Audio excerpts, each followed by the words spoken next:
Right, so we're going to start every lesson from now on with a series of warm-ups. The idea being we need to really work on hand speed and technique, because they're the things that are going to form the basis of everything we do. And to be able to do lots and lots of the tricky things that we get to further in the grades, your hands need to be nice and responsive, nice and quick. So first thing I'm going to do, put your hands together, spin them around and push down. And what we're doing is just stretching along here. So just like any physical exercise, anything in games, rugby, cricket, rounders, I'm going to do the other side as well. You need to stretch out the muscles. Okay. Give your hands a good shake. That's it. And just wiggle your fingers a bit. So instantly you should feel, just from doing that for 20-30 seconds, all of these little tendons and muscles start to kind of react a little bit and be ready to work. So the first rudiment we're going to do is single strokes. Right then you'll see we have a metronome just up here. I like to practice with metronome, you don't have to. You'll see that these are really flexible. I'm just sitting in my kitchen with a pad, and if I don't have the pad, sometimes I'll just use things like this. This is just a pillow from a garden seat. And it's a way of practicing without disturbing other people. Okay, we're going to start with single strokes, which is right, left, and we're going to play with the metronome, playing crotchet notes, and then we're going to play twice as quick, and we're going to do 1 bar of crotchets, which are pairs, and 1 bar of quavers, which are mangoes. So after 4, 1, 2, 3, 4. Now quavers.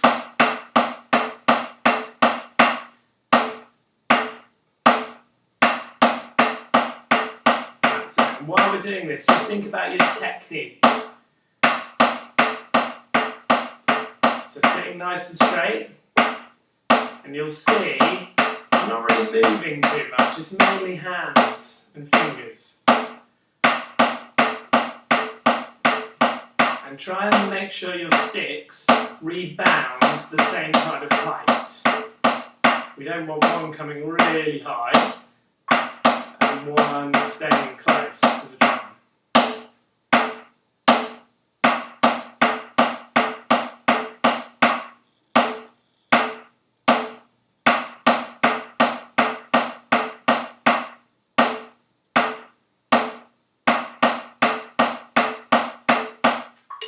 Okay, next up is double strokes, exactly the same thing, but we're going to do right, left. So doubles, right, left. Exactly the same rhythm. Here we go, 2, 3, 4.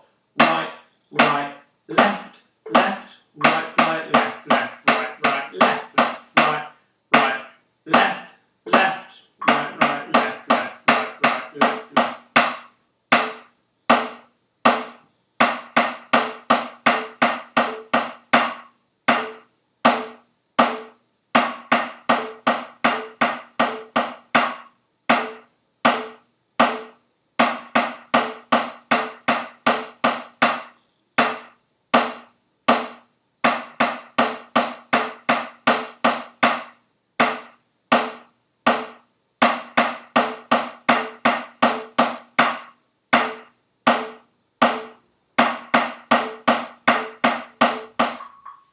Okay, so the last one we're going to do is the paradiddle. So it's going to be right, left, left, in crotchets, and then right, left, left, in quavers. Okay, we're going to do 1 cycle in crotchets and 1 cycle in quavers. Here we go. So 1, 2, 3, 4.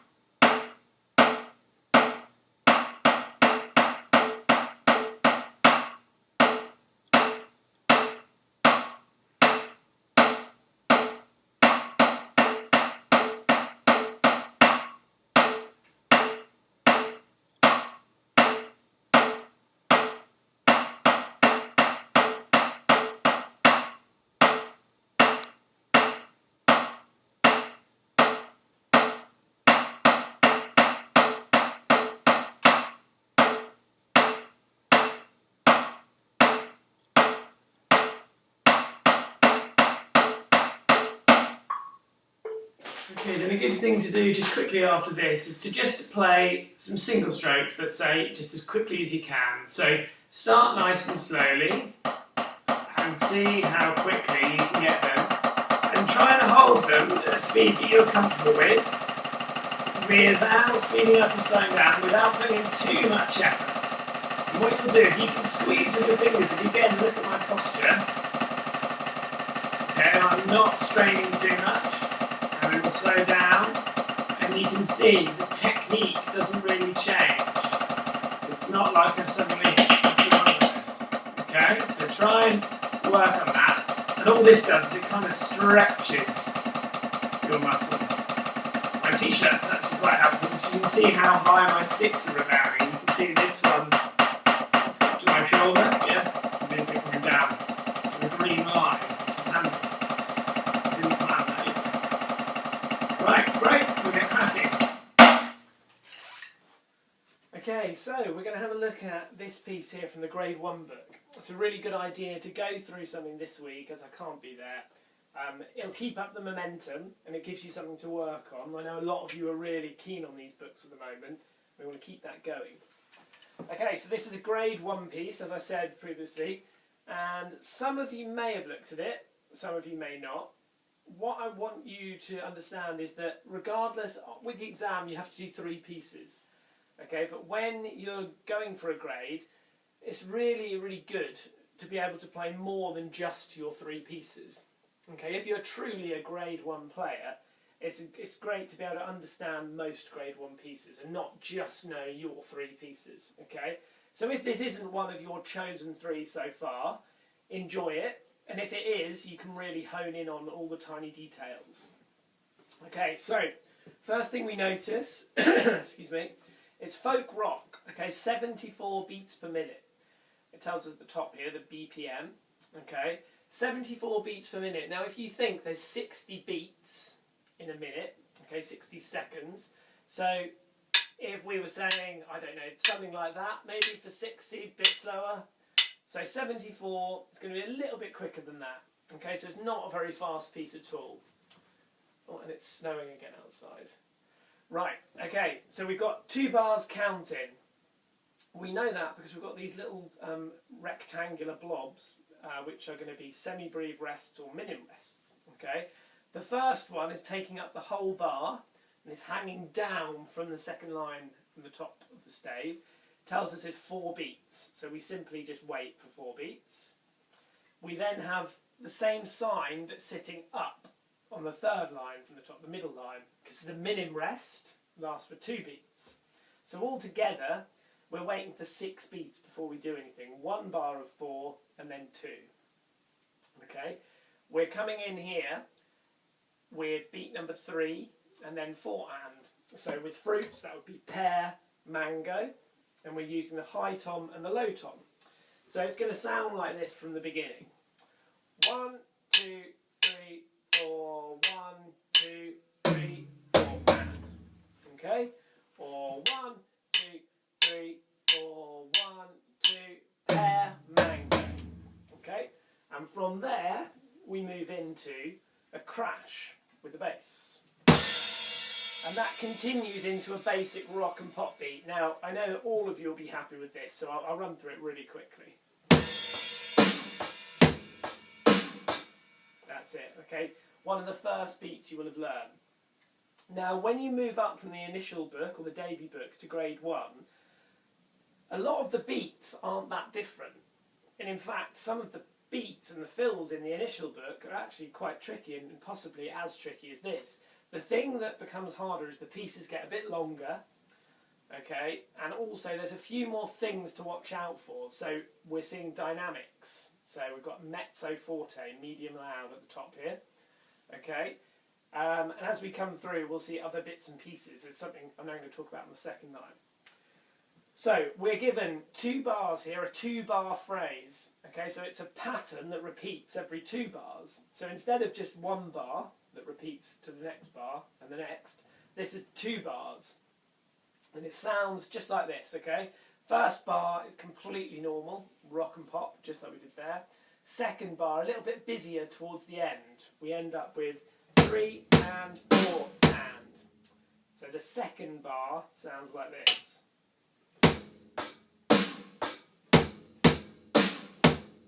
Okay, and what we'll then find is because we're playing the last beat of the bar, it will lead us into the next one. Okay, so we start with a bass drum here and we finish with one here, which means it will sound from the second bar again, going back into the groove, sounds like this.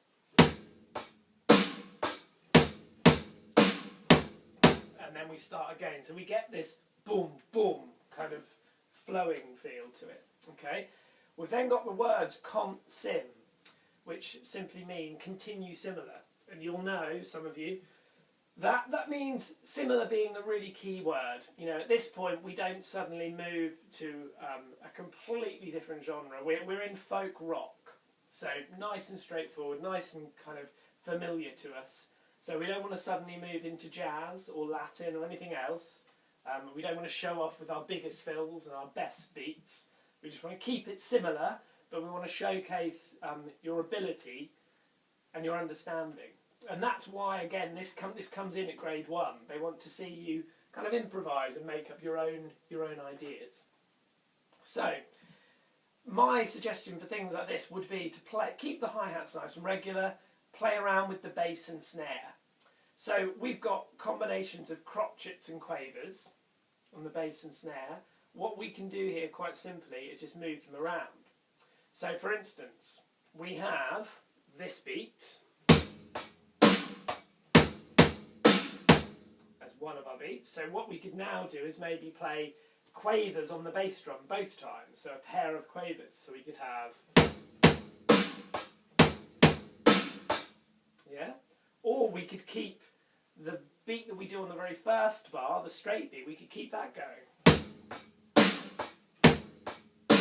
We could add in some bass drums here. We could also add in snare drums. So,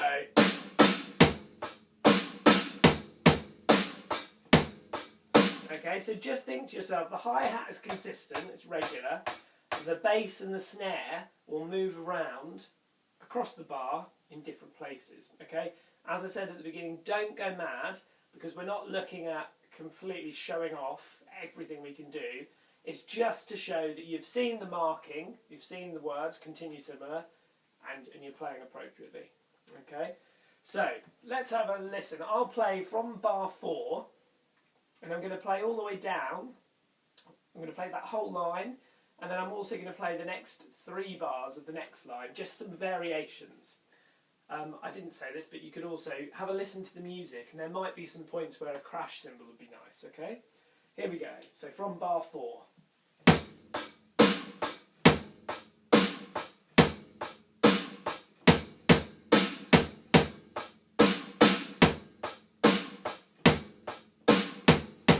Bar 8.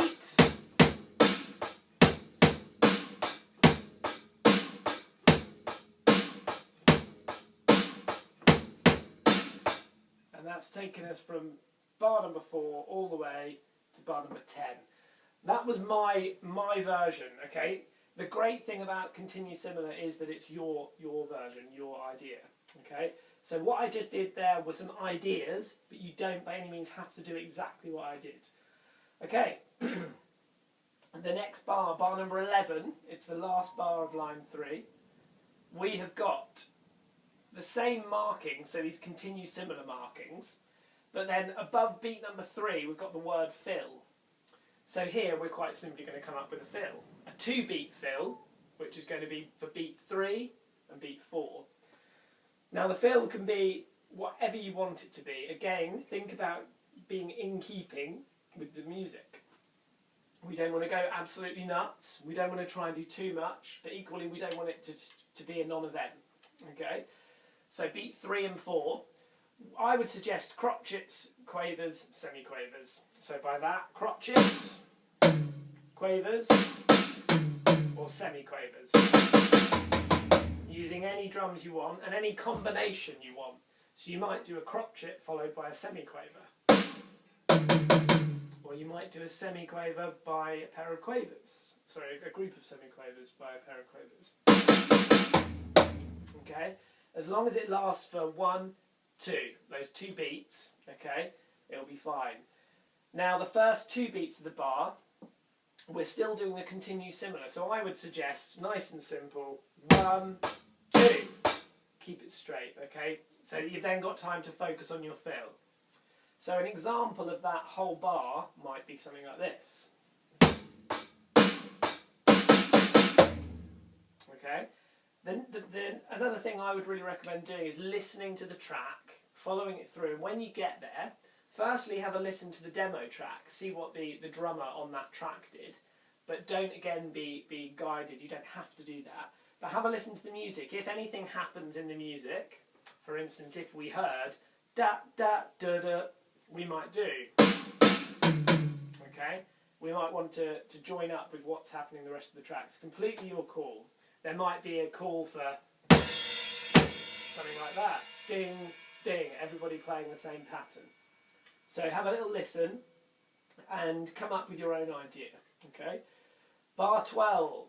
Okay, now the beat changes quite drastically here. This is probably the section that really makes this grade 1 as opposed to initial. Okay, so we start with a crash and a bass, and then we move through to what seems like a nice, normal, familiar rock beat.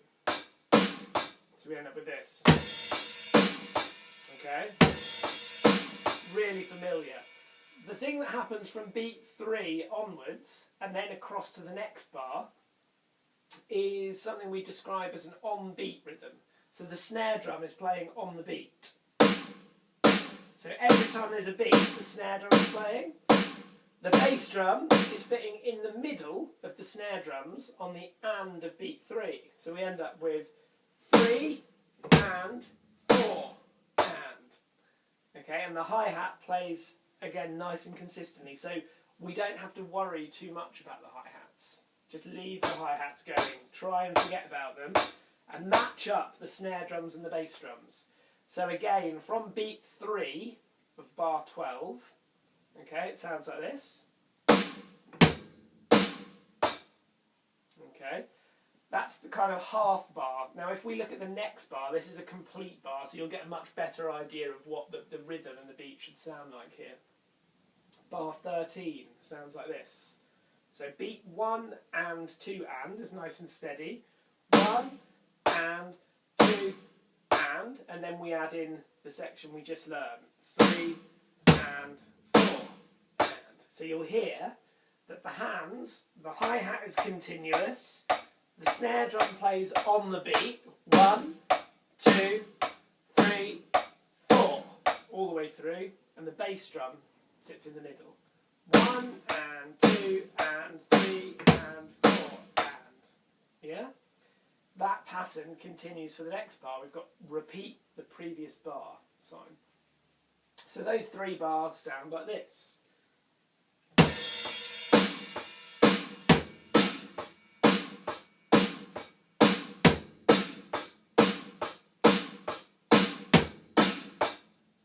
Really good. And you'll also notice, I just skipped over this, we've got the forte marking. So at this point, when the chorus hits, everything comes up dynamically, a bit louder. Okay, a lovely little fill here. So it's a snare drum followed by a crash and a bass, and it's a pair of quavers. Okay, now this I can almost certainly say will fit with something else happening in the music. So it will sound like this. So just imagine a pair of quavers, but instead of both on the snare drum, you're now starting with your left hand on the snare, followed by a right and a bass. Okay? So if I play that whole line, you'll hear this. 1, 2, 3 and 4. 1, 2, 3 and 4. 1, 2, 3 and 4. 1 and. Okay, really good. So it's 1 and, or mango at the beginning. We then have a crotchet rest followed by a minim rest. Gives us a complete bar. So we have 1 and 2, 3, 4, which we count. Now here, really, really important, there's 1 bar with 3 beats in it. The time signature has changed. So at this point, we're going to rest for 3. 1, 2, 3. Okay, you'll be so tempted here to wait for 4 because everything we've done has been in 4. Suddenly they've chopped one of those beats off. Okay, it's a lot harder to count there. So it's going to sound like this. 1 and 2, 3, 4, 1, 2, 3, and then we come straight back in. Okay, where beat number 4 would be, we come back in. 1, 2, 3, 1 instead of 4. Okay. Bottom line, really good. Okay, that's definitely the hardest section, that previous line we've just done. Bottom line, nice and straightforward for the first bar. And then the next bar, number 18, we've got what we call a pushed cymbal. So a bit like the fill we had with the cymbal in the previous line. So on the and of beat 2, we're going to play a bass and a crash. So it's going to sound like this, a normal rock and pop beat, but then straight away after the snare, we're going to end up with a crash and a bass. So 1, 2, 3, 4, 1 and 2, crash. So it jumps in, pushes. We've then got the fill marking that we had previously on the 3rd line, so a 2-beat fill. So something again, crotchets, quavers, semiquavers, might be this. Yeah, or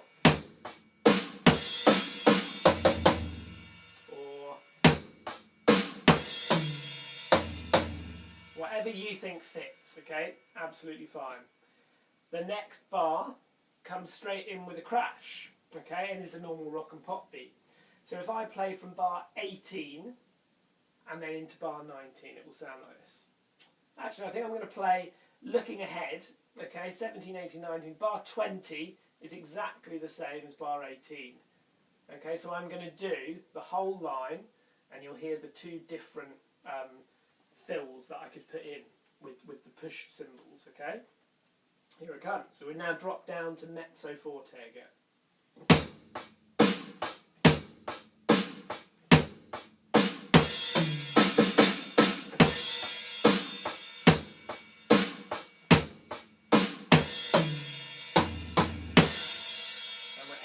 Bass and a crash. Okay, so the fills again are completely off the cuff. They're whatever I wanted to do at that point, and that's what I want you to do. Don't feel every time you play this piece through you have to do exactly the same fill. Experiment, come up with new ideas. Okay, that's a really, really fun one. It's got a really nice backing track. As I say, some of you will hear that and think, great, that's it, I'm going to do that one. Others, you know, it won't work at all. Completely your choice. Now just remember, in the back of the book, it's in the back on this one, it's in the front of this one, very back of the book, go to this website, soundwise.co.uk. Once you're there, register for an account. It's free, so you get a username and password.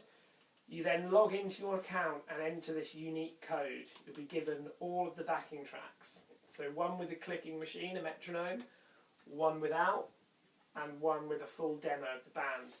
That's a really good idea, you know, because above all, if you like the song, you're going to want to play it more. So have a little look there, okay?